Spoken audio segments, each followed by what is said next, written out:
black hair great again. Hold on. Wait a minute. Now, we're coming. Get our check. Cheryl Morrow, the one, the only, the hair oracle. Well, it was Red Dot, and then we also had a cosmetology school instructor in the chat, Miss Denise West, Michelle Allen, Miss Foster. Dang, I missed your name. It's always nice to see Miss Foster in the chat. Michelle Allen, you know how much we love you too. What? About a whole lot of peace. Cheryl, you order that in a bag of chips. Do your hair, because we gonna take some braids down. What's going on, Blondie? Hey, that's me. What's up? I'm loving the blonde. I like to see it just kind of flossy back there. Y'all like it, Cheryl's blonde? People pay good money for that. I mean, it's popping. That sun's shining on it and everything. Man, listen. I make a lot of money doing that blonde. That's one of the most, as a matter of fact, I think any hairstylist would admit, any colorist anyway, that level 5, that dishwater blonde, that's like the most requested blonde in probably every hair salon on every ethnicity. It really is.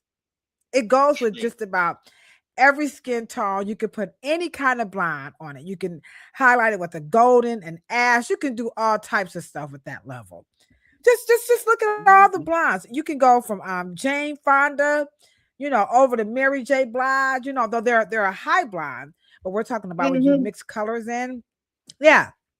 That's a very popular base blonde. Even Vanessa Williams, so that level of blonde is like, it's very well, it's very popular, but we also call it dishwater blonde.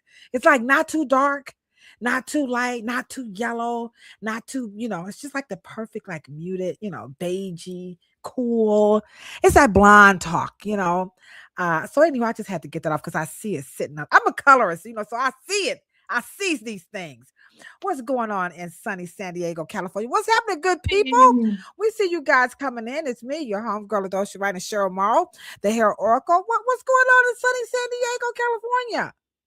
Peace, man. Peace and braids. Peace and braids. Peace and braids. Oh, somebody. It's a rumor going around that this is what's happening. Bam! That's right, the Kumbha Fest. This is what's going down in a couple of weeks. We're going to be at the Kumbha Fest. We keep telling y'all to come out. People are showing up. So we're going to be there at the Kumbha Fest in sunny San Diego, California. It's for the free. All right, we're talking about the American curl, the rise and fall of the curl on that Thursday, right? We're going to have Michael Sterling. Cheryl's going to see if the creative Kumbha Fest can join us, and just got to give you guys some more reasons to come out to sunny San Diego, California, and see Cheryl and Michael Sterling, tell this story like no other. Because man, they just tearing up the curl story on YouTube. Like the social media is killing the story. So it's time for you to set the record straight. Are you kind of overwhelmed with so many versions of this story? I think that even the versions of the story, which it belongs to Black people, I don't understand why Black people are getting it wrong. But we're going to get our brothers and sisters on the same page. You know what I'm saying, Kilolo? We're going to get them correct history, because history is supposed to serve as a compass for the future. Okay. So if we get the history wrong, then we're going to get the present and the future wrong. So we're going to set the record straight. I think it's a feather in our hat. I think this is a period and this is a trend. And this was a hairstyle that Black folks got everything right. We got the money right. We got the marketing right. We got the education right. We got the science right. We had everything right. Oh, and, that was a mouthful. Oh yeah. The rumor has it. Yeah, the rumor has it is that the science is wrong. So you have a tall order here. You and Michael, I'm gonna be on the sideline. Y'all remember be instigating. So and so said. I heard that. Y'all know I'm just gonna be all up in there with all this. Oh man, you gonna be on the panel. I got me a little. Shoot, I done lost 2 little centimeters. I'm gonna act like I'm a size 3. I just want to let y'all know. But tonight, y'all don't care about them 2 millimeters that I lost. We're gonna be talking about the art of Taking Down Braids featuring Ashley. That's right. We have a natural hairstylist. This is her lane. She's a takedown technician at the Revis Design Team Hair Salon. She discovered her passion for this after attending the Afro Hair Science Summit. And she has been taking this takedown to a whole nother level, so to the point that she's carved her own niche. She stays booked. Okay. This girl, this is what she does. She loves to talk about it. We do these things called a huddle, and she shares things with me, ideals. She's the future. I keep telling y'all, me and Cheryl keep telling y'all, this is a part of the passing of the baton, where we have to go, and let the younger people come in and give their take on it and take it to new levels. And a part of that we can see right here today with the lovely Ashley. I call her my Shiro. Now, when Ashley comes, I'm gonna tell you all this story how I met Ashley in real time when I bring her on. But we got a couple more minutes, about 2 more minutes before we bring her in. She's sitting in the green room looking all, fine. She got a little, little dude pop. She's real cute and everything. Let me give y'all sneak pictures. Like, well, who is she? We ain't sitting. Now she is on social media. We're gonna get all of her social media handles. But Ashley she's like a chameleon. So this is one of her many looks. And y'all come on, hit that thumbs up button. This is my Shiro right here. Ashley Hayden. We're gonna have a great conversation. We're gonna do this, by the way, guys, in 3 phases. We're gonna talk about taking down we're going to say the braids for last. We're going to start out with dematting hair. And then we're going to talk about coming out those locks. And then we're going to build up to the finale of what she has to say about taking down braids. Because when we talk about the dumbest. And I do. And you do. And we do. We do. We talk about the dumbest shit that say about taking down these braids is just ludicrous. Now, we have 3 clips that we're going to help generate the discussion. If you have any questions, Ashley is going to be able to answer those questions, and we're going to just have us a really, really, really good time. We got some trivia. Remember, Monday is Monday night trivia, and then we got 1 more minute before we bring in Ash. Just 1 more minute. Y'all, what's up, fam? I see y'all coming through. Week A. Lawana, up and grab some Eckrich bologna with some crackers, because I ain't doing too much bread, okay? So yesterday for Mother's Day, by the way, happy belated Mother's Day. I did have half a piece of I cooked for my sister and my aunt, and then my nieces came and bum rushed the show. I made some, shrimp Alfredo with salad and, some mixed vegetables, and I had a little bit of piece of what you call it, garlic bread. But this is what I got for Mother's Day. Every grandma has to do that. Look at Kennedy, got a little artwork, okay? Then I got me a Big Mama bag. Ooh, look what Kennedy did. She just bejeweled me out, Hey, all mamas gonna just show off their baby stuff. And I got me a Big Mama cookie. Look at that. Woo, bon mama. Okay. So that was my my Mother's Day. Sure, how did your mom enjoy her Mother's Day? When I called you guys were getting her ready for a lovely breakfast. How did she enjoy her Mother's Day? I want you guys to do something for me. I want you guys to write this down. Just so y'all, just in case, write down the borderie, BOARDIE. No, the borderie, BOARDERIE, the borderie. The borderie. Are you guys writing? We don't come on this podcast, by the way, sure, without pencils, just to let you know. Okay. Then, because they have some of the grandest, most fabulous boxes. So when I ordered my mom the most expensive candy box, they had all candy from all over the world in this one box. And the way it comes It's an experience just to unbox it. Wow. Comes on ice. Okay. It comes in a box. All right. She don't want to be the buzzkill, but y'all know I'm gonna go ahead and look for that as soon as we get off this podcast. And then The I bought my bordering. mom the Cartier kind of 4-leaf clover, mother of pearl. Aw. Cheryl's mom. Could y'all tell Cheryl's very class A? She gets that from her mama, okay? The bordery, Oh. BOADERIE, the bordery. She says, The opening bordery. this box of chocolates or candies from all over the world is an experience. And by the way, there's levels to that. I didn't even know there was levels to candy. So thank you guys so much for the love. Oh, my boss is in the chat. Hey, boss, how y'all drop them L's in the chat? All right. So let's get ready. Enough of this coming on through. I'm with you. Look at Kay. Kay, I wasn't gonna say nothing, but since Kay went on, it sounds expensive. Okay. Anywho, we ain't gonna ask to drop the price. I already know. We do go. There is nothing We are too gonna good ask for Kay's mama. I already know. We don't even need to ask. All right, Kate, but we are dropping them L's in the chat. All right. So let's get ready. Put your left hand together and your right hand together because we're about to bring in the takedown technician of Cleveland, Ohio, probably the northeast part of the country here. The lovely Miss Ashley Hayden, again, aka she is my shero. So let's put the hand clap emojis in the chat. Come on Instagram and LinkedIn.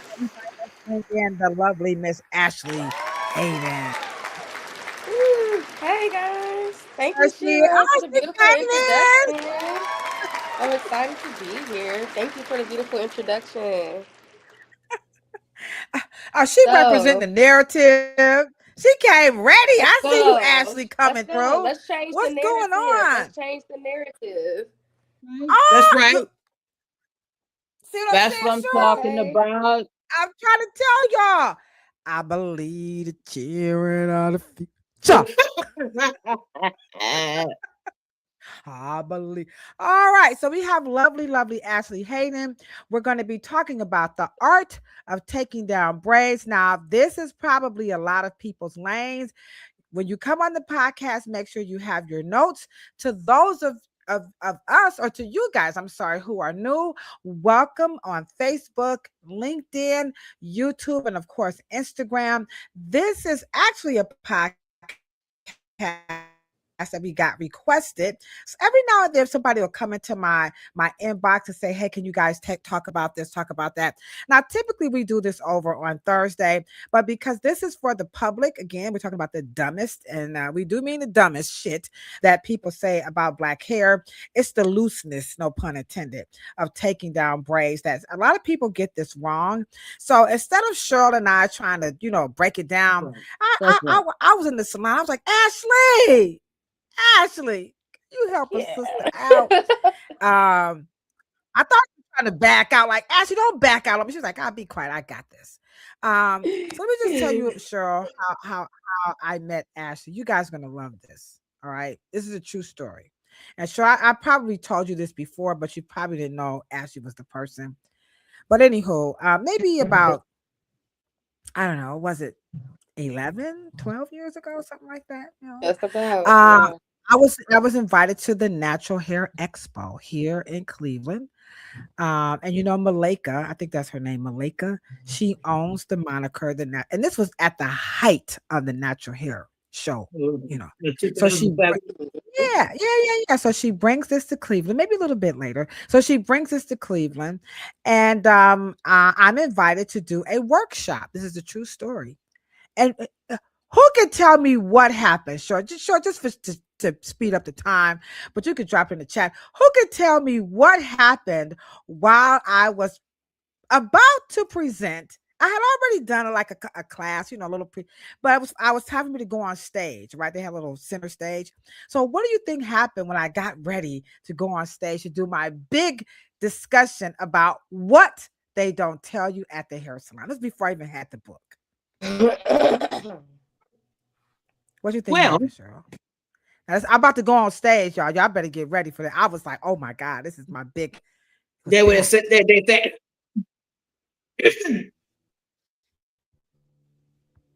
Is your Say hair what? natural? Oops. Okay. They Is said your it's hair my hair natural? natural. Um, yeah.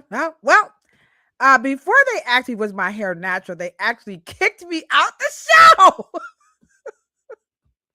They kicked me out. Yes, they told me I had to leave the show. And I was like, what are you talking about? And they said, no, we don't, the topic that you're about to discuss, we don't want you to have that here. That is not what this is about. And I'm like, but you guys are, and I remind you, I did respond RFP. They put out a call for presenters, by the way, and I was approved. And so, anywho, make a long story short, they kicked me out and I had to take my stuff. This is a true story. And as I'm walking out, Ashley's grandmother's like, well, where are you going? And I said, yeah, well, they told me I had to leave. And they were like, what? And Ashley was a little girl.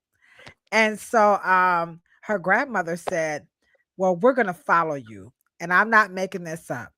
They helped me carry all of my stuff back to the salon. And that is how I met Ashley. And we've never broken up ever since then. She would come to the salon and we would straighten out her hair. Ashley never really liked straightening her hair out. And so her mom was like, well, it's picture day. And I said, well, she just doesn't like it. Now her mom, oh my gosh, Ashley's mom owns a beautiful skincare company called Catlin Naturals, which we'll drop the link in the chat. And she wears this beautiful golden afro. And her mom's like, I just don't understand why she just don't let me put this straight in her hair. And I'm like, Mom, she wants to be like you. And so ever since then, Ashley, Ashley, you can take it away. Tell them more about who you are and all of your wonderful accomplishments. Call each other's Shira, because I literally watched her grow up. So tell them all about what you've accomplished since you've graduated from high school and all that good stuff. Yeah, absolutely. And I'm so sorry for my voice right now. I am getting over a cold. So sorry I got that voice. I do have a hole in my mouth. So pretty much I graduated from the Cleveland Institute of Art in May 2025 with a bachelor's in fine arts, major in product design. I really love product design. The goal of a product designer is to solve problems and to help people improve things. And that's what I love to do. And I also love working at the Reference Design Team Hair Salon as a natural hairstylist. So there I get to combine both of those loves for my art and also for helping people. And I get to combine that in the salon. And it's so much fun. And also while I was in school, a lot of things that I learned from Cheryl and her podcast and her classes, I was able to apply to my designs while I was in school, such as the curl, how that generates more energy. Sometimes I would make a design where maybe there's a slide incorporated, or somewhere where I want something to move quicker, maybe I'll put a curl in there. Just from learning how curls, when nature chooses curls, it generates more energy. And I'm like, oh my gosh, that makes so much sense. I love science. I don't know. I love it all. I'm still figuring it out.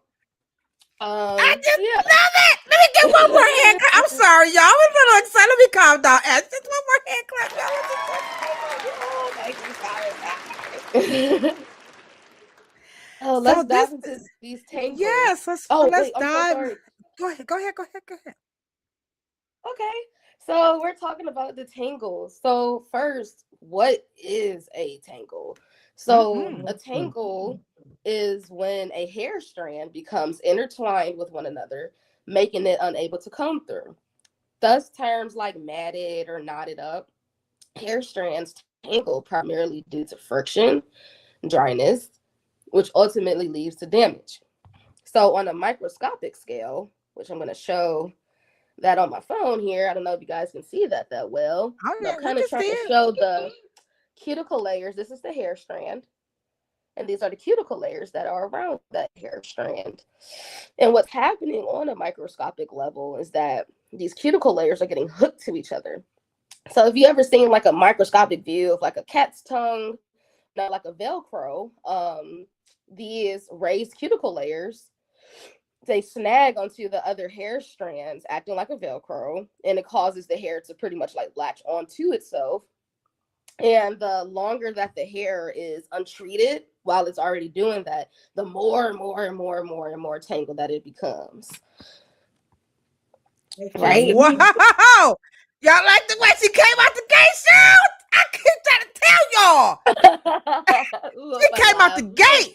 That's what I'm saying, y'all. Let me. I got such So a sick Ashley, laugh. I think I'm gonna be doing this all night long, but so I gotta hit the hair clap. I gotta hit the sound effect. There you go. So she's This is breaking what down we what do.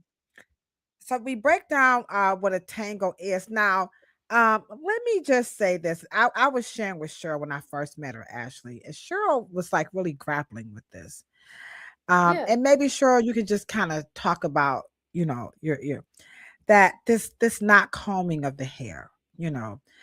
Can you just share with Cheryl some of the things we want? Now this particular podcast is for the public, so we are here to help you. So these scenarios that we're giving you guys, these are real scenarios in the salon, and this is what Ashley does to help people with this.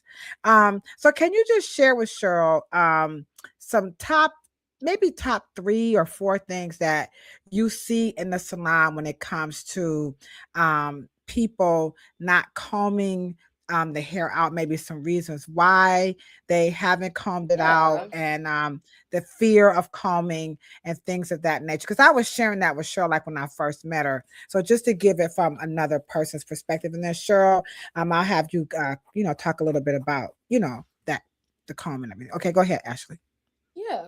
So what are we seeing when we have our guests come into the salon with some tangles and stuff like that? So simply put, as we've discussed a little bit earlier, like it's just a lack of maintenance, lack of combing, things of that sort.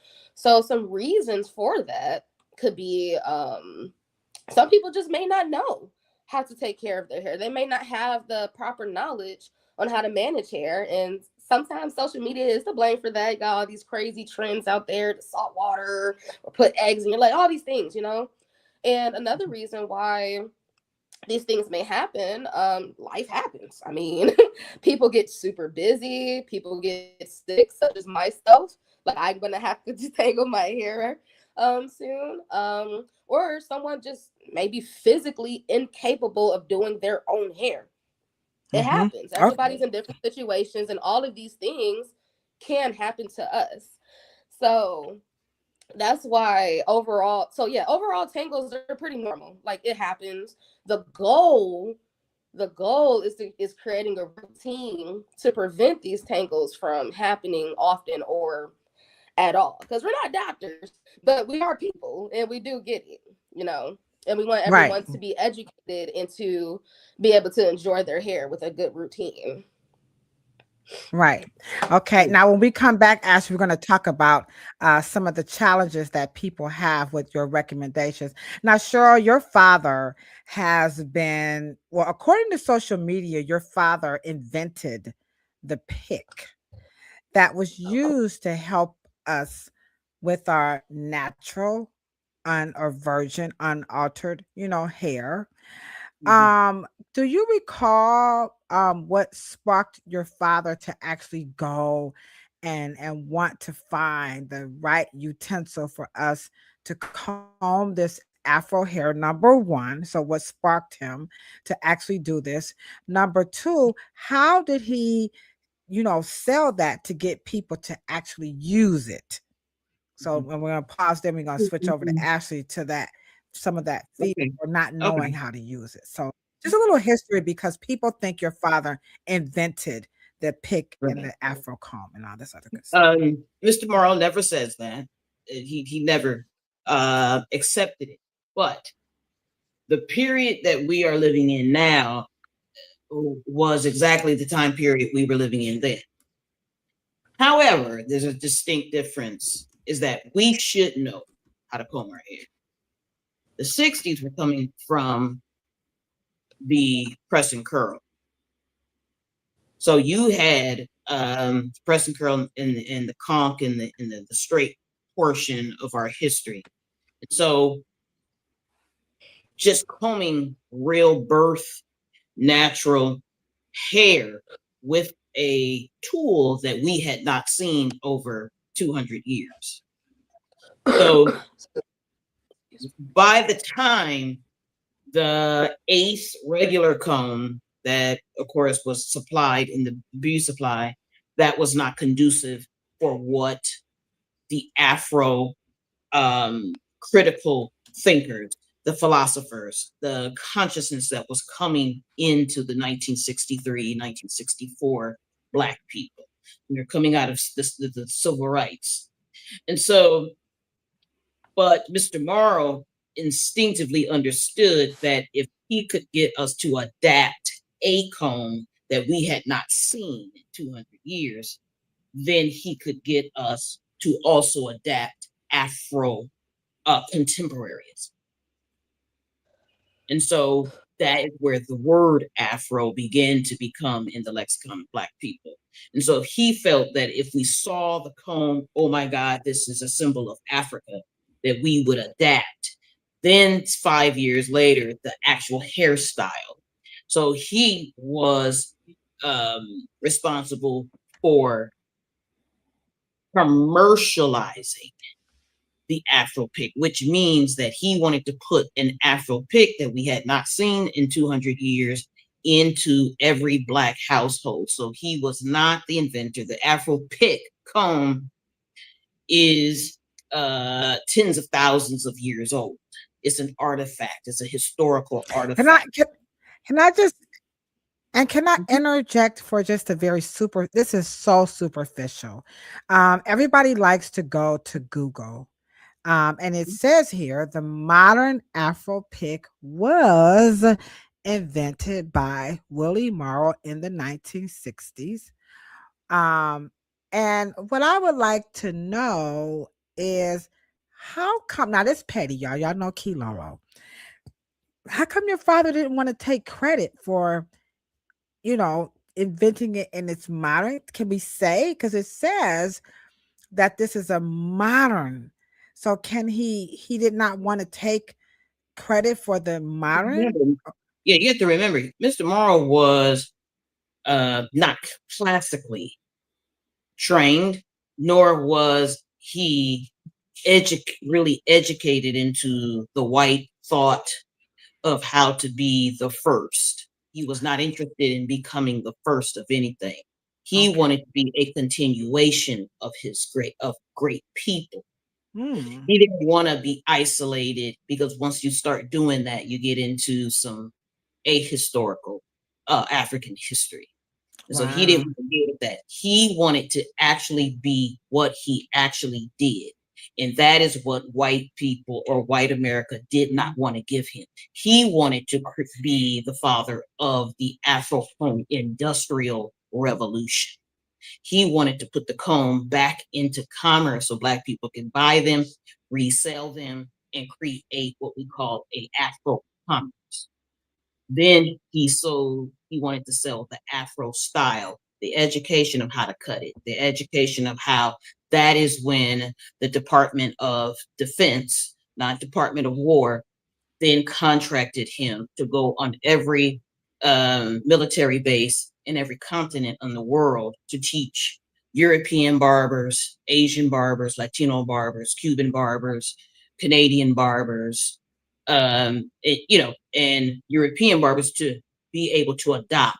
Once that caught on, and then Afro became one of the most diverse every race wore an Afro.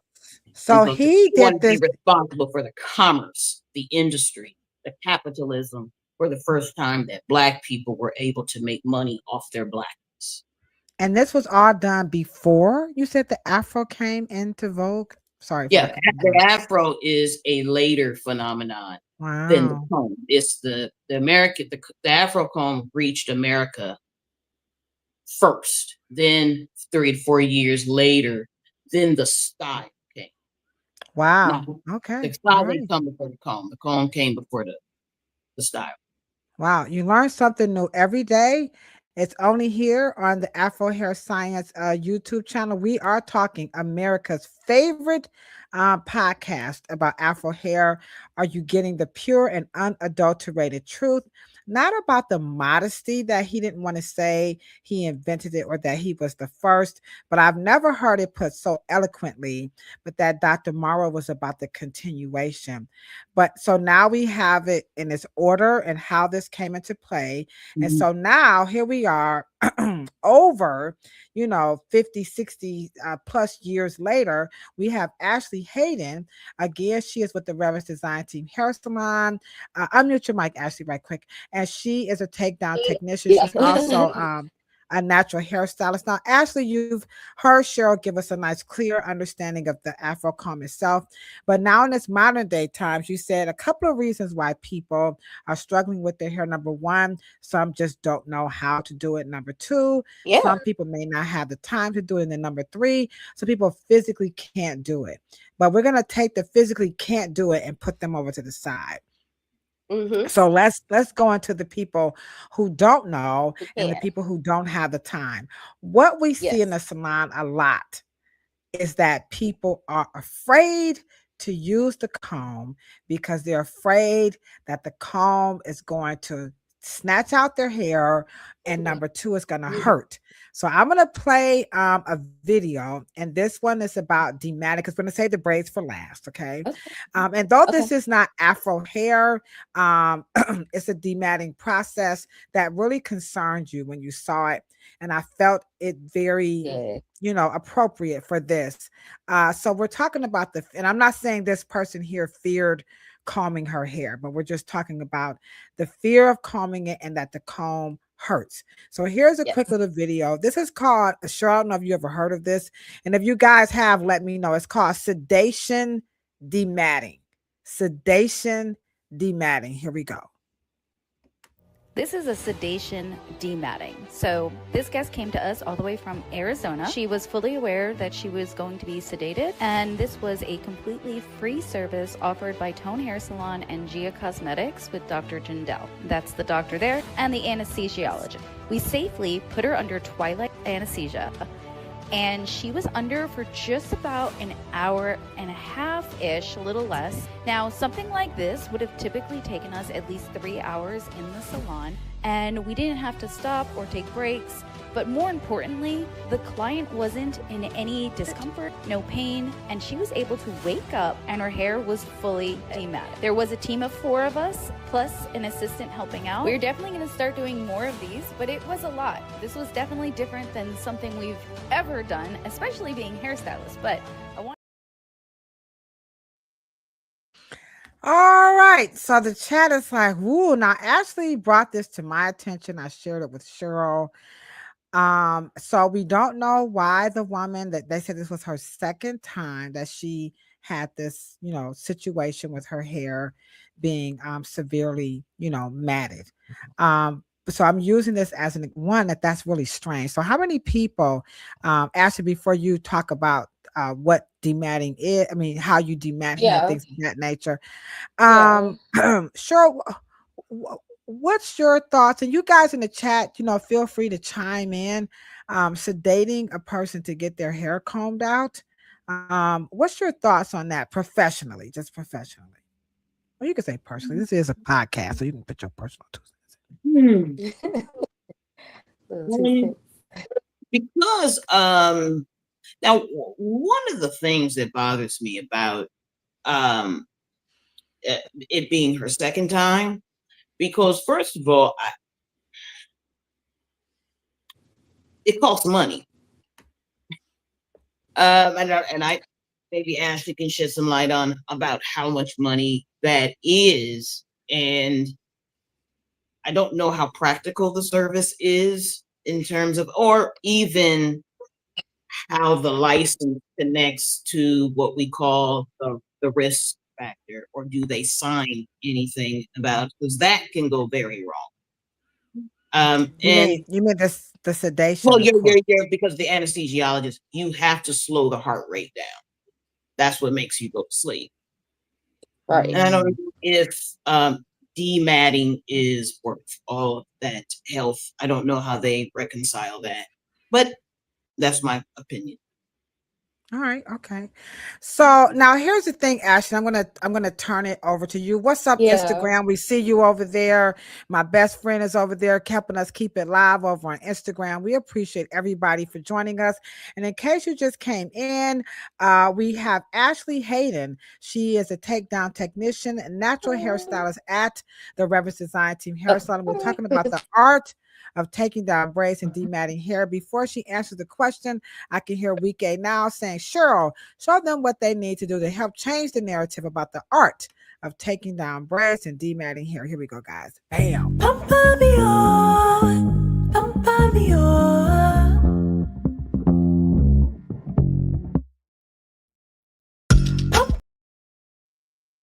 Yada. All right. I see you, Sandra. I saw y'all a minute ago. So, Ashley, here is the thing. Yeah. They said sedated, it took 1.5. But if she was woke, that would have taken in excess of 3 hours. Mm-hmm. So number one, can you talk about what's your opinion about? I'm not understanding. Why would it be quicker if she was woke than maybe because I don't know, was she fidgety? I don't know, but they said it would take The longer. math If is she was not woke than mathing. right. And then let's talk about what do you do when you demat hair, and how do you talk to your clients to get them to, because that was her second time, and Cheryl said that concerned her. But yeah, Absolutely. that kind of went over my head a little bit. So let's talk about the speed with her being asleep versus being woke, and then what do you do, and how do you consult, and what tools do you use and products and things of that nature when you demat hair? So where do I begin? So it's like the fact that she even came back a second time with the same exact condition, that immediately tells me that somewhere within the consultation, somewhere within the time that she spent her time at that salon, there has not been an implementation of a routine for her to go back home with so that she keeps it consistent. So that's number one there. Do you think they And number followed up with her? I'm sorry for interjecting. Do you think they no, called of to? course, please interject. Please interject. Do you think Yeah, I and believe drop your questions in the chat too? Okay. please drop questions. Yeah. Yeah, I really don't think that there was any follow up unless it's like, hey, did your hair get matted up again? Come back to us. Instead of like I said, like an implemented routine for them to understand and go home with. So when I am consulting a client, I'm sorry, like I said, I'm sick, guys. Sorry. Excuse me. When I'm Now you're consulting, good. Take your a time. You're client good. You're comes good. in with Afro. That's all fast too. I can't help it. It's Afro hair. I have anxiety with Afro hair, or any hair type, because any hair type is capable of tangling. It's just hair fabric. So what I like to do is look at them in the mirror as we're looking at each other, both inside the mirror, and telling them first, it's okay. It's all right. You're a person. It's normal. It's cool. And then I go into what we do, our actual consult, figuring out like what is their routine, existing routine like? What are they doing at home? What caused this to happen to their hair? And then from there, I figure out like, okay, how much time is this going to take? Which tools do I need to use? And then that's when I have that discussion with the client, like, hey, this is what happened, from our discussion, from our consult. It seems like this is what led you to have your hair tangled up. And it happens. And then go there to, okay, now we're going to make sure that you leave it with a routine, but we're going to make sure that you understand what we're saying as well. Because, I'm not expecting everybody not everybody's a cosmetologist, not everybody has this knowledge. It's not common. So leaving with like the right comb, some leave-in conditioners, things of that sort, and maybe writing it down or creating a digital file for them to ultimately go back home with, and then also explaining to them, why is this a service? So it's pretty much a service because the skill, we are getting you in and out within a good time, providing like a comfortable and painless service. And the skill that we're using with the comb and the products, we're not losing or damaging your hair. the products that we're using are assisting in loosening and detangling your hair, so we can provide that smooth comb over and detangle. I mean, that's what detangling is, the process of, you know, loosening up the tangles so you got that smooth, nice comb over. Okay. We have a couple of questions for you.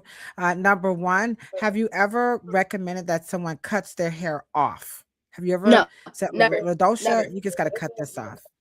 never, Okay. Yeah. never, No. never. Yeah. I can actually, Yeah. if you look on my wait, are we sharing social medias right now? Yes, ma'am. Yeah, so if you go on my Instagram at EURA natural, that's Euro natural.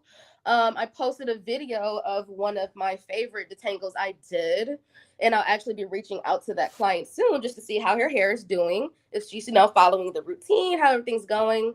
After that appointment, she went straight into getting some box braids. She's a hardworking mom, busy. I think she's also a nurse, so she really doesn't have time, you know what I'm saying? But she also is still capable of combing through her hair. So absolutely, you do not have to cut it off. I never recommend cutting your hair off, because it can be saved. It can be saved. You can keep your hair. All right. And there is her Instagram scrolling across the bottom of the screen. Sure, I'm going to pass this one over to you. This is a second question. And this comes up a lot too. And actually, you can come back after Cheryl. And if you want to add some extra to it, please do. All right. And this is a very good question. What about, Cheryl, in the case where people are depressed and they just don't, like, I can't get to this point of just doing anything with my hair, and it's just the energy. I just can't do it. How are we working with people who are emotionally in a state where it ain't gonna, I'm doing enough just breathing, hair ain't gonna be there. Ain't priority one. We specialized when I practiced in New York. That was, I think that my last special category. I think I did children before that. And I wrote Beauty and Myth, and I was talking about 3 separate client types. But one of the things I am a advocate for women, and this is not a feature of most men. I rarely find men who are very that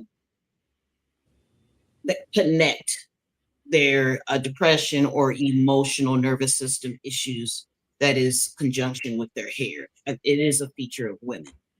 But I do recommend that the hairstyle matches what can easily be transferred into her self-image at the time, not what she wants to grow into. And so I don't want to, because I really understand, Ashley, that we want to save the hair and we want to do that. But if her capacity isn't there, I want the capacity to reflect and advocate for her capacity, and not what I just want to save hair for the vanity. And that is actually what gets us into the problems in the first place, is vanity. And then if the environment does not, kind of say back to her what she wants to reflect, and she may have, some emotional issues there. So I want the hairstyle to match her and not try to have her live up to what she thinks she should have at that time. Because when you are detached from your beauty process, you don't, like the dosha added on, she does not have the mental capacity for beautification. And that is taking a sabbatical. And sometimes you need that and so therefore I like the actual horn rolling and making the hair braided beautifully to the scalp, like most men do. They have gorgeous styles where you can actually braid it stationary to the scalp. It doesn't move. It's not, excess length that she can't really have the personality to maintain. And so to give her that extra burst, trying to beautify and be sexy and beautiful and all that, when she doesn't have the capacity to do that at that point. If that makes sense. And I'll have, Absolutely. that makes sense. And Ashley, I'll have you talk about how do you work with people who may have some mental health issues, some depression, and like hair just staying in. And I'm just going to before you answer that, just show a couple of pictures of Ashley's work. She also does the hair herself. Thank you.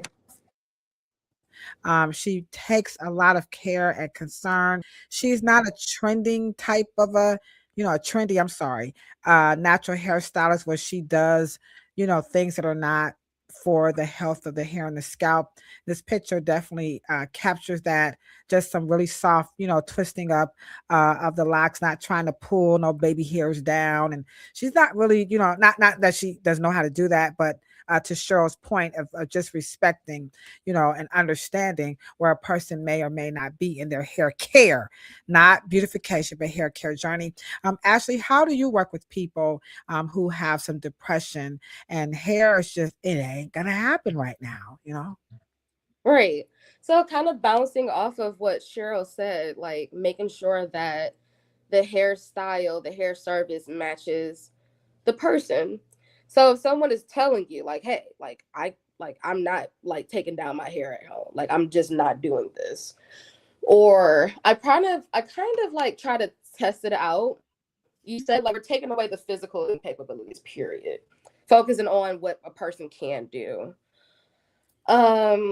Pretty much just seeing, not without prying or going into their lifestyle, just seeing where are those pockets throughout the week where they can give themselves a little bit of self-care, some TLC to comb through their hair, or if someone else is maybe nearby within the home to help assist with combing the hair as well.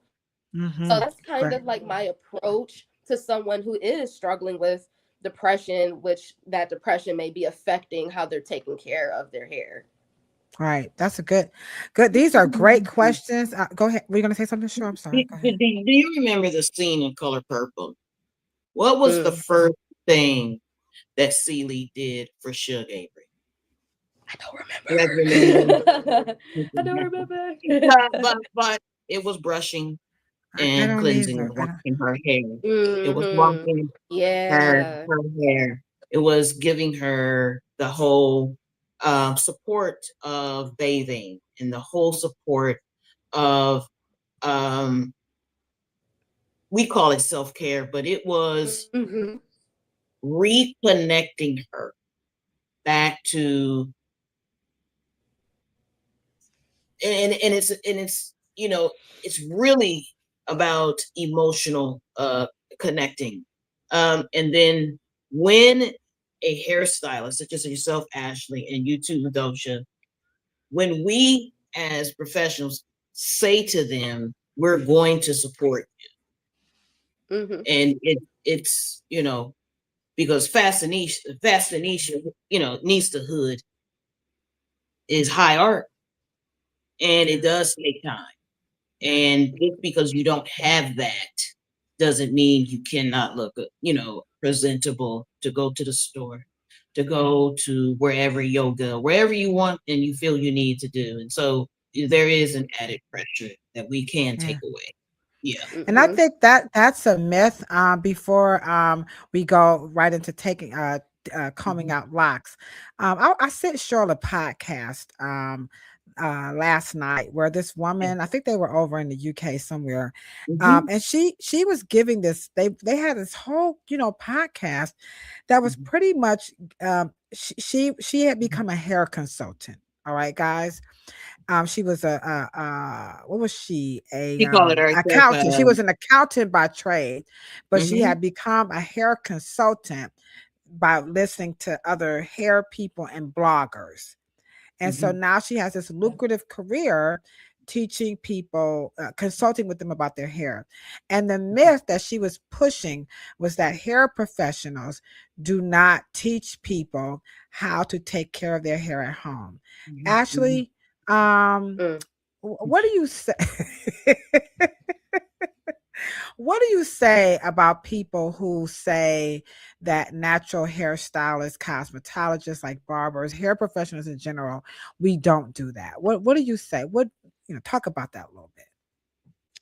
We do, especially at the Reference Design Team Hair Salon. We absolutely do that because we care about your hair when you're coming in. Each client, each guest that comes in, we're looking at you guys on a microscopic level of your hair. And we're also trying to connect with you as a person, as well, because we're people too. So, if when those scenarios does happen, I mean, it discourages people from wanting to go to a salon or even find someone like us, RDT. Okay. We have another question, and Errol Crockett Cheryl, by the way, left a very powerful statement about he was not he was aware of the Afro pig having this ancient historical root. So thank you very. Yes, Cheryl does a wonderful job of explaining her father's history. You know what they said? You want to hear a fresh rhyme? You come to the source, and that's what we do. That's what makes us America's favorite podcast Thank about you, brother, Afro hair. for tuning in. Okay, thank you, Errol. So sure, Ashley, here's another He's question. supposed to be on, actually. Love the questions. Any question, no question is done. None. Okay, so the other question, Ashley, is: are young children with matted issues treated differently during the takedown process? How do you work with children who have matted hair? So I would say it's pretty much the same exact process. And I would actually like to know what that person maybe means as differently as in how I'm speaking to them or the routine that's shared. So pretty much, with the child, parents going to be involved. So same process involved. Where those pockets throughout your week where you can, attack your hair, do something with it. Making sure there's a routine, seeing what you're doing at home. It's the same exact thing happens for a child as well, because children are 100% capable of combing through their hair, giving themselves a little ponytail before school in the morning. 100%. Like they can, look cute too. Like I did that when I was growing up as well. So yeah, the same exact process happens for children as well. Even if you're like 5 years old, like, hair is hair. Mm-hmm. Now you said that I like the way you said that the parents are involved. Can you share with us some advice that you share with parents to keep their children's hair from becoming matted again? Just a couple of tips that you would like parents to know. Yeah, so a few things to keep in mind. You want to have like a satin do-rag especially when they have like a protective hairstyle, putting that over their hair to maintain it. Having a satin pillowcase to keep that. Maintaining leave-in conditioners within the hair or oils in the hair to keep it from tangling up while it's inside of a protective hairstyle, even if it's just a ponytail. And making sure that the hair is combed out. Okay. And what about the belief that the protective hairstyle is protecting the hair? How do you explain to them what's happening with the quote unquote? Because some people think protection means, I ain't got to do nothing and my hair is being protected. How do you help parents with your hair that language? so sorry. Yeah, go ahead.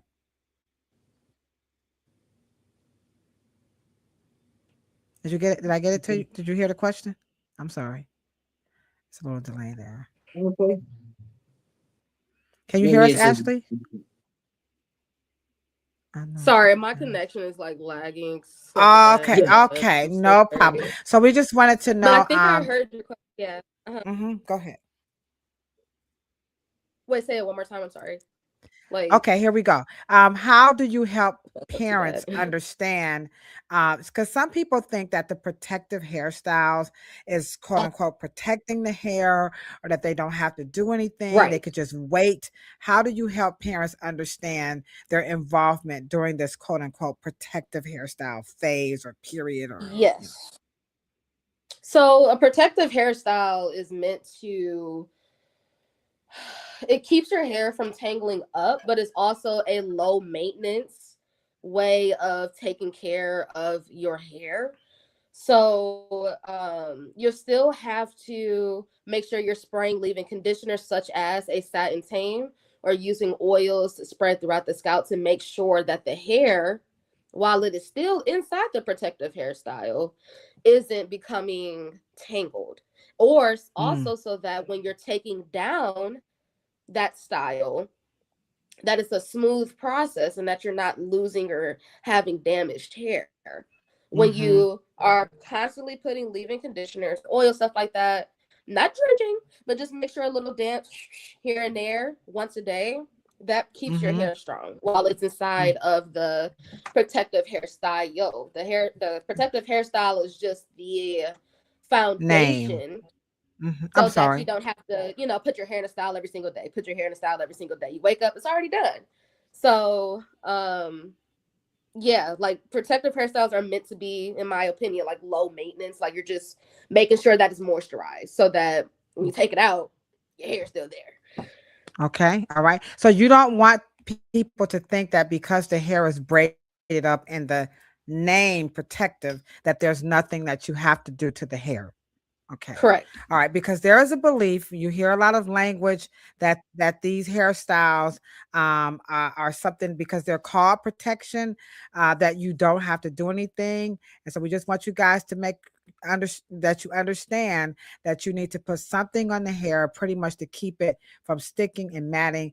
And we're going to get into those braids. We got a few more minutes before we get into the braids and really get you guys to understand this a little bit more. So another question here. Go ahead, Ashley. Also, not keeping the style in for like longer than like a month and a half, maybe as well, because that'll also like complicate things and complicate the tangles as well. Right. Yeah. Because something about the protective hairstyles is making people think that the hair is being protected. And we're telling you guys, it's just the name of the style. You're not going to protect the hair. You just don't have to literally comb through. We just want to make sure you guys got that. Okay. The next one, what about children who are moving around and crying? Do you restrain children if they're crying or they're just No. Okay, first off, I would never put my hands on a child. That is completely inappropriate. Absolutely not. We have some really nice applesauce that we have. We give them really nice snacks and stuff. We're very kind. They have fruits and veggies inside the salon. And I feel like for children, I mean, that's something natural that they do. They're figuring out the world and stuff. And they don't like to sit for long. And I feel like the best way to go about that process so that they can, get the service done and within a good amount of time is just conversation. Like, hey, you, hey, like you looking at me, hey, what's going on? Hey, chill out. Yeah, I'm from children. Like you're fine, Go like you're ahead. safe. Maybe No, so you said children. Maybe You said children was your expertise. Making the children touch the utensils, making them touch the products, making them look at them. Like it's fine. Like you're great. Yeah. Sure, you work with children too. What were you going to add to that? No, I would just find that they're very receptive to the consultation. I think once they get the assignment and they understand why they're there. I have a success story, because if I can tame Fatu baby, I mean, Auntie Cheryl came, man, I had horror stories about her cutting up. You know what I mean? She was very receptive to the understanding, and she appreciated her little consultation. And I ain't heard nothing since. Fatu baby, she's 7 years old now and she does not cry anymore. But Ashley did point that out, that sometimes, like, here I am, the salon owner, I'm the auntie, and it just wasn't happening with me.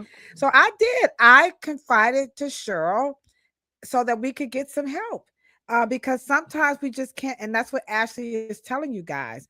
The crying and everything, and no, we want you to ask, like Ashley said. No such thing as a dumb question. We're here for you. That's what Nope. makes us America's favorite podcast about Afro hair. No, this is not a shame. I'm proud, plug, because this is not being talked about in this way. Children cry. They're not comfortable with the whole process. But like Ashley said, we just let them cry. If they say no, we don't touch them. We literally ask permission. Can I Yay. touch your hair? And some kids are like, no, because they don't know us. But we do recommend it that they bring the child in first to get to know us. So we don't have this they're afraid of us. But sometimes they've met us and they'll still say no. Like sometimes they'll be like, the one girl, she was going, I want Ashley. We're like, okay, don't touch her.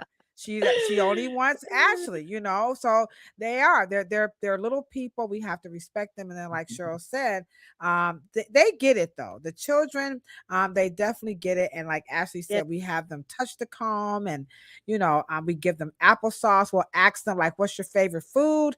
And they might say pizza. What food you don't like? And they'll say broccoli. We'll say, if I'm doing good, you say pizza. And if I'm not doing good, you say broccoli. And they're really good. Pizza. And they'll be like, broccoli. So we want them to communicate. We want them to tell us what they like and they don't like. And we do have their parents involved. So now, just right quick before we move on to the last one, which is about braids. What about combing out locks? People saying you can't comb out locks. What's your experience in combing out locks? Do you recommend it?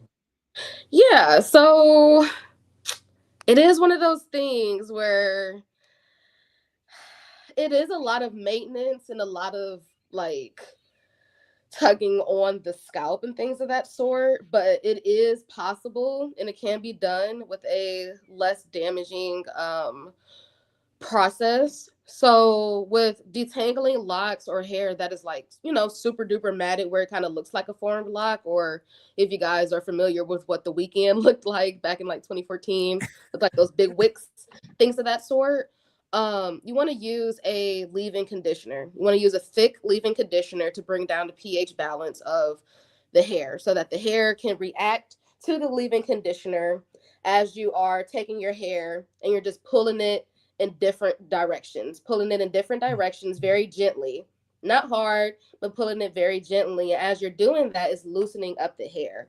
So when that leave-in conditioner to me is kind of like those little circle washcloths at the dollar store. And when you add water to it, it expands, those cute little things. Like that's my analogy of what that leave-in conditioner and the combination of using your hands to just pull apart does. And then you want to use either the right hair comb or a thinner, what's the right word to use? Like closer together teethed comb. And you want to start from the very end of that lock while it's already soaked and saturated in that leave-in conditioner. We do not want a clean hair. You're working on regular hair that's been going through the week and stuff outside, whatever. It has dirt on it. Dirt is normal. Dirt is actually super helpful for the leave-in conditioner. It kind of makes like a roux, in my opinion. Get it, Ashley. You go, girl. Okay. Keep combing, and then you'll start to see, it starts to come out of that lock. Because locks are just tangled up hair. That's all that it is. So as you're combing through, you'll see the hair start loosening up, and you'll see the curls and stuff. And once you get like a nice section that's already combed through, you want to put that section into a twisty or a braid and make sure that it's a large section so that it's not going back into tangles. All right, let's give Ashley a big round of applause. There you have it. Give you guys a big round of applause. Hey, yes, okay. Okay, so she said that conditioner can soften that hair and loosen, but this is painstaking, guys. It's going to take time. She said it ain't going to happen in an hour. So you're just going to have to be patient. Now let's get to the last one. We're talking about taking down braids. Now, this is where we just get, oh my gosh, this is where the protective hairstyles, me and Cheryl, we just keep that. They protect protected, okay? Things are happening. Ashley's letting you guys know. It's just a name. It's a name. It's not really protecting the hair. And it requires some care. So, Cheryl, this one is always kind of, you know, this one is difficult because braids cost so much money, you know, from 100 all the way up. Let's just say up, depending on where you live. And so the rationale for leaving those braids in is that it's taking a lot of time and it costs a lot of money. So can you just give a little advice? You know, I know you're not a braider. I'm not a braider. Ashley's going to take it away. But I just want Cheryl to give everybody a pure and real, unadulterated what that braid responsibility is and leaving it in, like the justification for leaving it in. It's really about I set for hours and hours, and it costs in the double hundreds and hundreds and maybe even thousands. And I just can't take it down. So let's help them with that right there. And then Ashley's going to help us with how to take this. What do we need to do before, during, and after when it comes to these braids? So sure, let's help them out. This is the hard one. Let me just start by asking a question, especially to you, Ashley. The word protective, do you believe that we think braids or extensions or singles, do you think that we initially get those braids to fix something? Absolutely, that could be a reason. Absolutely. Okay. And because LaDosha puts in the word a responsibility. Okay, because first you have to buy an additional hair. You have to actually buy hair when you already have hair, but you have to buy hair. Okay, that's one expense, right? And I believe that what we are as professionals trying to mitigate is that we're trying to create a style that does not put your biological hair that's in your scalp at jeopardy. Yes. Right? Yes.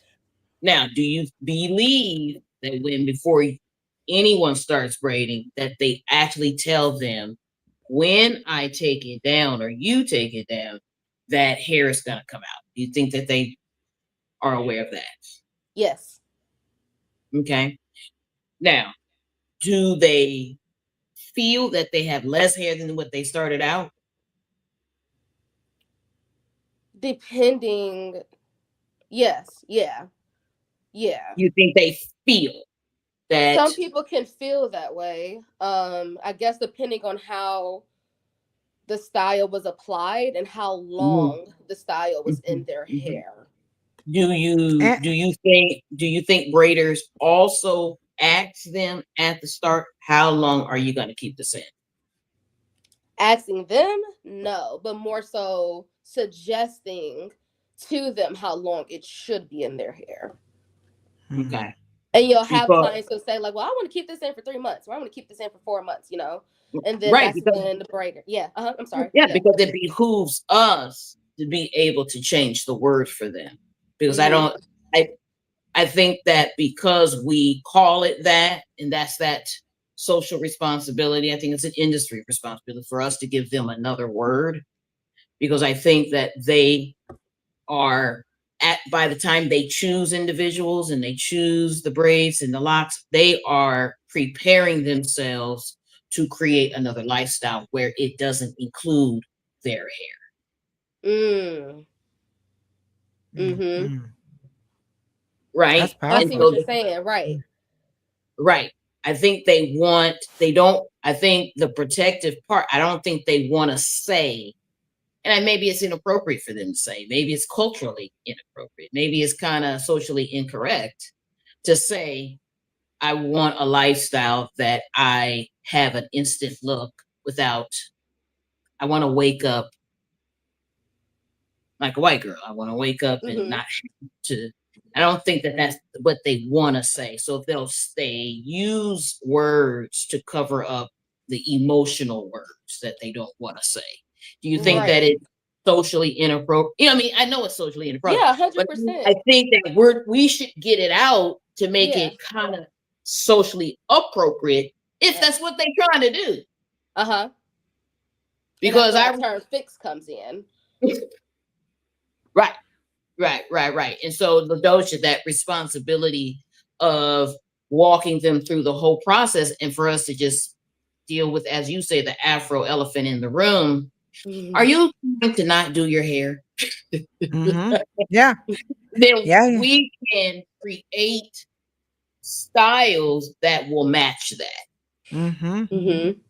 So if you do 3 months, right, or 2 months, and then you do divided by 12, and then you say, okay, well, you're going to be seeing me 4 times this year. And when it comes to, let me put my little picture up here. Again, this is what makes us America's favorite podcast about Afro hair, because we do address this Afro hair elephant in the room. And I think, not trying to toot our own horn, but at the Reverence Design Team Hair Salon, we do a really good job at meeting people where they're at. You know, we do. And we just meet you where you're at. We're not trying to convince you, talk down to you, talk above you. And it's a fine art. And we have a lot of code language that we use to talk to each other so that we're helping each other out. We're very good in our environment. We call these little huddles. We're also good at, you know, hands off, like if this is what Ashley does, like they'll try to come and say, well, Ashley told me to do this. And I'll just come back and say, yes, that is what, because here's the thing. Ashley is the youngest in the hair salon. And so a lot of times she's challenged. When I tell you challenged, I mean, people literally like don't want to take her advice, you know, because she's a kid, you know, to them. Like, I can't to this kid. I'm old enough to be her great grandmother. But Ashley, and once I come over, and Ashley's really good at this, guys. She'll just step to the side and say, LaDosha, I shared with her that she needs to do A, B, C, and D, and use D, E, and F, and come back to me H, I, and J, J, and K. And here's the form that I wrote out for her. These are the products. And but she's a little concerned about my advice. Can you help her out? And then I'll just repeat everything Ashley says. And then they'll look and I'll say, Ashley is the best. Because again, at the beginning, we talked about that there is a myth that natural hairstylists, cosmetologists, braiders, you know, hairstylists, we don't teach our customers how to take care of their hair at home. And we do, even though the name of it is called protective hairstyles, we're very clear that some people, like Cheryl said, they don't want to do their hair. And some people it's just a style. Some people believe it's a protective style. This is where Ashley comes into play to help them understand what the responsibility of the hairstyle is by way of product, tools, technique, and of course, cost. And it doesn't always have to happen, you know, in the hair salon. Ashley, did you want to add anything to that? Oh, well said. Okay. All right. Okay. So now let's get to the takedown of the braids. Okay. So this is where we get really there. This is the fear. I paid for this protective hairstyle, and when I got ready to take it down, all of my freaking hair was coming out, and I washed it. It got matted, and I couldn't comb it out. So here's a clip of another person's perspective on how to take down braids, and this is where you shine. So here we go. This is their I got this off of TikTok, by the way. Here we go. Stop. Girl, if this was you right now, what would you be doing? I hope you're not about to say combing through this. Let me show you what to do for the next time you take out your braids so you're not breaking your new growth. Let's get into it. Back to the beginning, you always want to start with water. After the water, go in with some pre-shampoo and really work that into the root of the hair. This is loosening up all the dirt and the shed hair, all that's gathered up at the top there. Then you're going to comb from the bottom to the top not from the top to the bottom, okay? Don't act all sad when you see hair come out with all the rest of the gunk in there. Your hair sheds daily, but when they're in the braids, there's nowhere for it to fall. So that's what's coming out now. So I just want to take this time to say, when you're taking out your braids, stop doing it on dry hair. You're ripping out your new growth and then you're saying, oh, my hair didn't grow. Oh, my hair's breaking. Oh, braids aren't good. Do it properly. Use the right products. Moisturize your hair. Take down your hair with patience. Take care of your hair. Learn what you need to do and do it properly. Stop complaining. All right. So a lot of people, they want to take these braids down, Ashley, and the first thing they say, oh, don't comb this hair out while it's dry. You got to put something on it. And the first thing they want to do is grab the water and spray it on the hair, and then they're going to get some oil or some type of a cream or something, and they're going to start taking down the hair. Okay, here's where your expertise come in. Do you take braids down with water? Do you wet the hair? What's your take on it? Okay. No. So, as we're learning in the Afro Hair Science world, water is the enemy of Afro hair, literally. Can you repeat that one more time, Cheryl? Did you hear that, Cheryl? Water is the literal enemy of Afro hair. Wow. Let me drop the bomb before you say something. Wait a minute, Ashley. I gotta drop the bomb. We keep telling y'all, by the way, it's going to be happening. I got Ashley on hold because you're gonna come back through. It's starting in October, right? The Dr. Willie Morrow Afro Hair Science Online Academy is going to happen. But I have to drop the bomb because that's one of the first things that we struggled with. I remember when Cheryl taught, I was like, no, Cheryl, I don't want to hear it. I can't take it. Cheryl, I cried out. I did not like Cheryl for like a cool 20 minutes. I was like, I ain't looking at her. Talk about some water is the enemy of Afro hair. So take it away, Ashley. Keep going. Yeah. It is the enemy of Afro hair. You're probably wondering, what the heck are you talking about? I mean, water has a lot of minerals in it, and it begins to damage the hair and dry up all of the really good oils that it has. Naturally, the hair, the natural oils that the hair is already creating, the water begins to dry it out. So that's why you want to go in with a thick, plumpy leave-in conditioner to match the pH balance of that hair, to begin softening up, because your goal is to comb through it and take out the dirt, whatever that buildup that's there, right? So in order to take out the buildup, first you want to address the buildup with that leave-in conditioner, using my term, the roux of that dirt and the leave-in conditioner together, starting from the scalp and going all the way down to the ends of the hair. Yeah, sometimes you may need to attack the ends of the hair to come back up, but mostly you want to start at the scalp and then start pulling your way. But won't it hurt, Ashley? Won't that hurt? Nope. What's going to make it not hurt?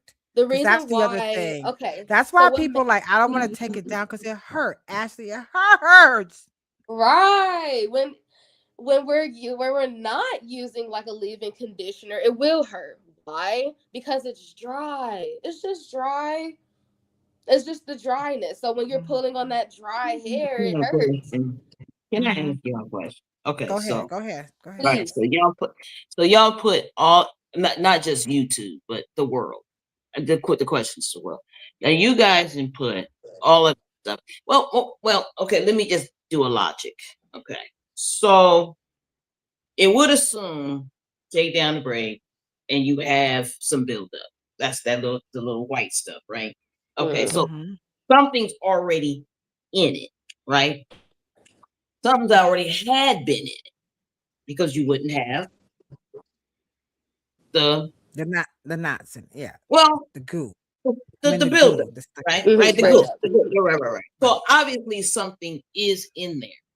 What I don't understand, and this is maybe, do you guys know, or well, put it this way.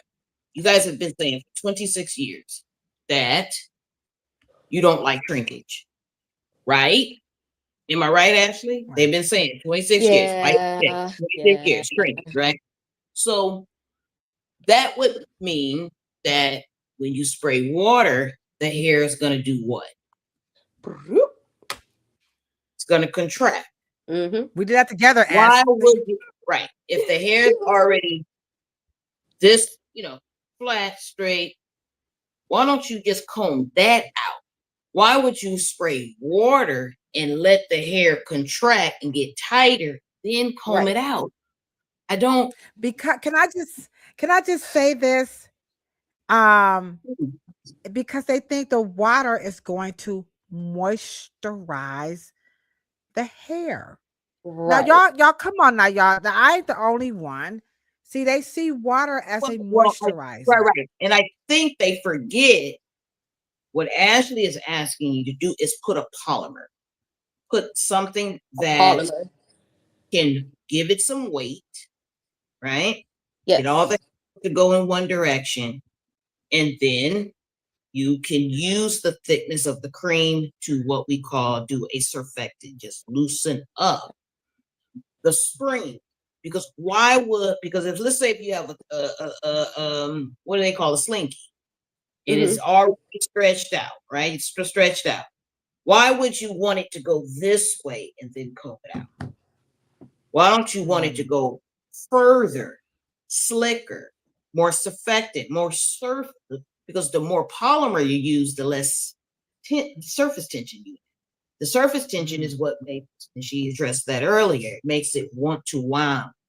And that is what you guys say is shrinkage. Why would you want to comb it out when it's the most shrink, which means that the coils are close together? We just have to use the logic. Because and all I think the logic, because I see Kay saying yes, Ladosha, and Ashley kind of skirted over it, but Ashley and I were not, well versed in it as you are. But can you just help us out? Because she pointed out that when you put the water on the hair, she said it's going to dry it out. Like the water is going to evaporate way too fast before you can even comb through it. So with that, and thank you so much, Ashley, for pointing out how the water. So can you just take that a little bit? I struggle with trying to explain that to people because to Kay's point, and then she said down here, they'll say, well, water conditioner ain't nothing but water anyway. So why should I pay for this when I could just use water? And so Ashley was explaining to us, like when you use the water, it's going to dry up, then the hair is going to tangle even more. So can you take that a little bit further? This will help us out. Now you have to remember, let's just say you had braids, right? Individual, single, right? And you shampooed your hair. You put some leave-in conditioner and then you take it down and you have it right around that part where the braiders pulled the hair together and then started with that, right? Where do you only have the evidence that you had some shit in it in the first place? At the knot. It just couldn't escape.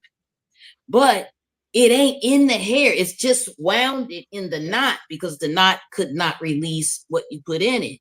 It's not that it's built up. It's because if it was built up, it'd be all down the hair shaft. But it's not. It's only around the knot where it could not escape.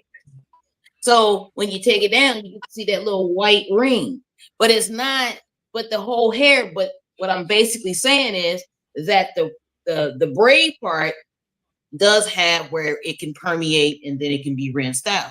It's that knot that it can't escape, but that's the only part you see. That's not. And that, really and let me just interject. And that's why Ashley said, start at where that knot is. The video says start at the ends. Ashley, talk about how how you create the rule, and like Cheryl said, and we got, because that's the elephant nobody wants to address. We see so many people and they're down here, and Cheryl just told you. So Ashley, go a little bit more into detail. Like, what are you seeing when you first take that braid down? You see the lint and all that. So talk about that a little bit more to help them understand. So, okay, so let's start off when the braid, it's already been inside the hairstyle. You come into the salon and it's still in the braid. So while it's still in the braid, you want to apply that leave-in conditioner. Make sure it's nice and saturated, mixing in with that roux of the dirt. Can you explain saturated? I'm sorry, Ashley. Yeah, I'm sorry. Gotta break it down for it. Go ahead.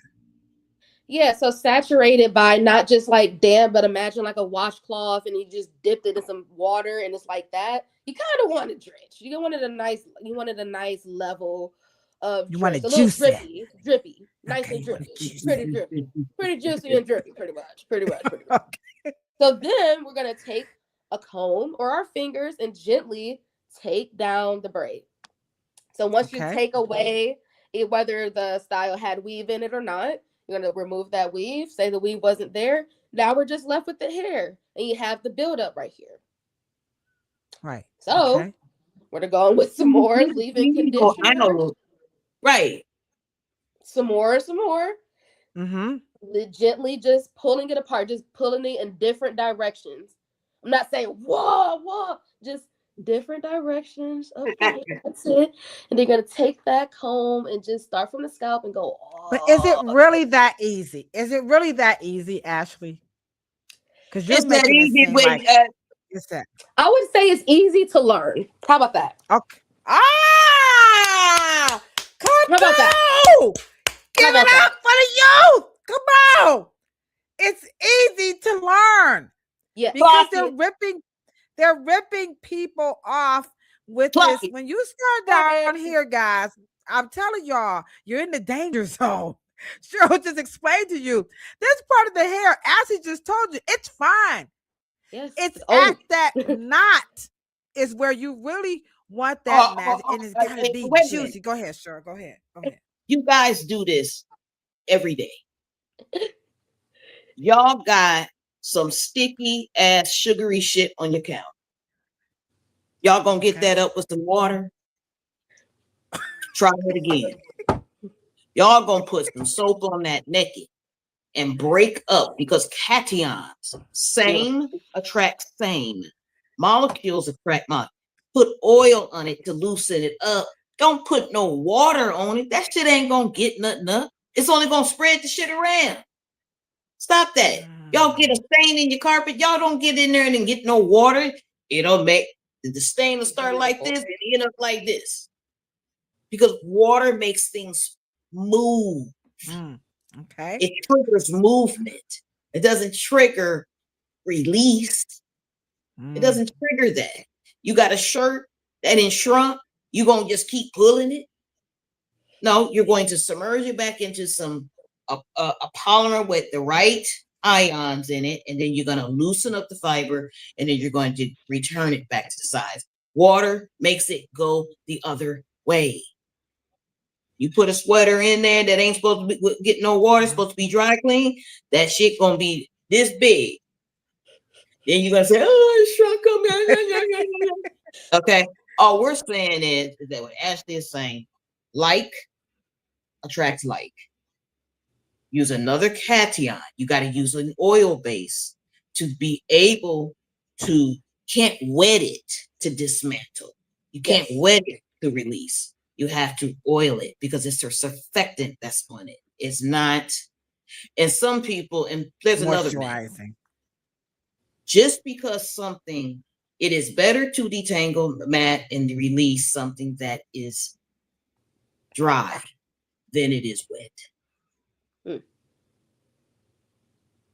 If it's already used. So guys, don't put the water. Now, here's.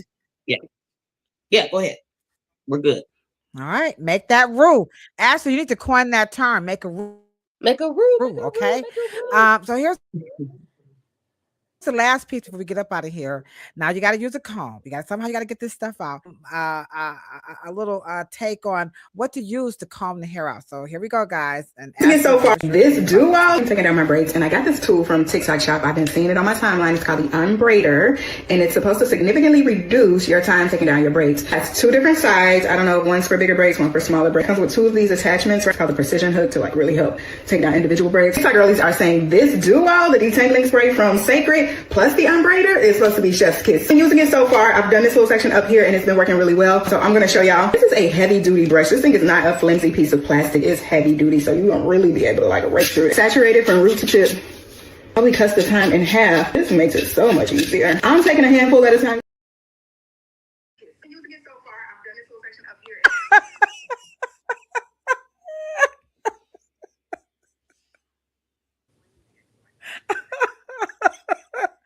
Both of y'all's expression. I'm sorry, But like, this y'all. is the sad part of people who may not know how to take care of their hair. Then they come across a video like this on the internet. They're like, "Oh, that's it, yeah." Then they come out and they're like, "What the? But why?" It's heartbreaking, and I just feel like as far as Afro hair is the most unmanaged, the most. I feel like Afro hair is the most like least educated about like less. I don't have the word combination right now, but like the less knowledge is known about Afro hair, and it's so sad. And what I don't understand, she's bragging. So I take it I take it both of you guys. Y'all don't like the invention of the braid takedown. No. No, go ahead. Not in that process. No, something I don't appreciate it. It's just that she went in with all the things that they don't like you to do when they sit in your chair. That's the first thing she did. So now it's okay if she does it at home in her bathroom. And then she'll brag about how it's heavy duty artillery, guys. It's heavy duty artillery. And that is, right products, right tool. Right. That's what you call salesman. That's called salesmanship. Yeah. That's she's an influencer. Yes. Okay. She's using all the hot buttons. Okay. Yeah. Ashley, close us. All right. Okay, Ashley, close us out with maybe wait a minute. A little trivia right quick before we go. Who's the best at braiding the hair and taking it down? Is it gonna be grandma? Is it mom? Is it auntie? Is it cousin? Or is it nene? All right. Who's the best at braiding that hair and taking it down? As you guys answered that before we get up out of here again, who's the best? Is it going to be grandma, mom, auntie? I got my auntie necklace. Is it cousin or is it nene? Who's the best at braiding up and taking it down? It's a little fun trivia. Mondays we have. Let me put a little thing up, and then Ashley's going to close us out with some foods for thoughts because Monday is trivia night.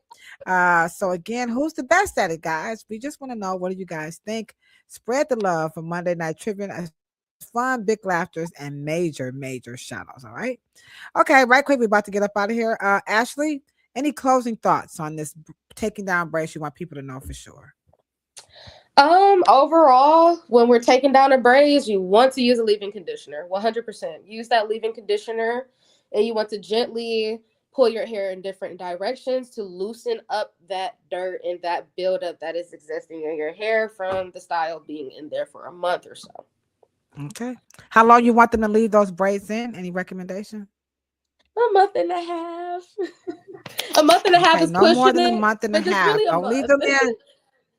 But that's 6-7 weeks. Okay, all right. Not 6 weeks, not 6 months, y'all. Not 3 months. Don't leave. That's a little bit too long. Cheryl, any closing thoughts? Oh, somebody said grandma. Oh, there's Ashley's mama right there, guys. Go follow her right now on Instagram. The best skin. There she is. Now see mama's hair. There she is. Let's give it up for Ashley's mama. Hold on, she rocked it out with us during the Afro Hair Science Summit too. As a matter of fact, me and her was going around looking for some spaces together. Let's give her a big round of applause. There she is, Catlin Matthews. Grandma. All right. Cheryl, Yes, any closing thoughts on this topic before we get up out of here? We'll be back next Monday. Chris is going to come in and talk about some braiding do's and don'ts. Okay. And then Thursday, we're going to be my colorist, Kendra. We're going to be talking about the fear of coloring hair. My colorist is going to come on. Cheryl, what do you want to close us out with on this topic? Oh, man. When you guys walk into any salon, especially the RDT salon or any salon in this nation, the best thing that you can do to ensure that you're going to have a great experience is to listen, no matter how old they are. Okay. All right. That's all. Okay. Because actually, Ashley, I look like I listen to you, baby. You know what I mean? Because at the end of the day, if you can't teach old dogs new trick, well, come on now. Then why won't you listen to the young ones? Come on now. Let's do it. Let's do it. We kept telling y'all this. They are what's happening.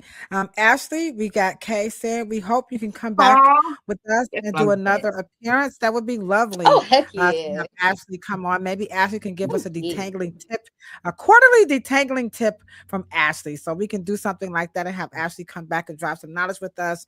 I think that's it. This has been I agree with everybody in the chat. This truly has been a great podcast. We hope we have been able to help you guys out. Don't forget to hit that thumbs up button on your way out the door. And I have to close out with the video with just a little snippet from the American Curl, because we want to see you guys. Please join us in sunny San Diego, California. That's on May 30th, and we're going to be at the Kumba Fest.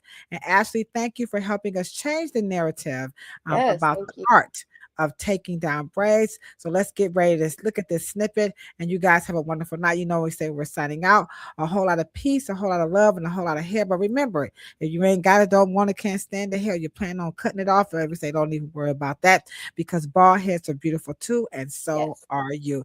Thank you, Shiro. I love you. Thank you so much. Love you guys too, have a wonderful, wonderful night. Okay, guys. Bye-bye. Let's get into the history of this Jerry curl. Who invented the Jerry curl? It was really invented by a black person. We all know that. I mean, isn't that crazy that we were putting all of these chemicals in our hair, perm rods and all that, and not even knowing who created it? Willie Morrow out of California, he is the first accredited creator of the curl for African Americans. A product that, first of all, is chemically solid. The curl, the shine, the drip, the definition. And you couldn't go to no other hair salon outside of a black hairstylist. Man, my cousin did a kitchen curl on my brother one day. Half his hair was curly, half of them was straight. All right. We'll see you guys at the Kumba Fest. That's going to be taking place in sunny San Diego, California on May 30th. I will be there. And by the way, in case you guys were wondering about that trivia, who's the best at braiding that hair and taking it down? Well, survey says the answer would be, here we go, right here, Grandma. Happy Mother's Day. You guys have a wonderful, wonderful day. And we will, evening. And of course, we're going to see you guys on Thursdays. Y'all have a good night. Thank you. Oh, hit like, share, and subscribe. Share the content. Come on, guys. Share. Sure, you ready for the chit chat tonight? I'm ready.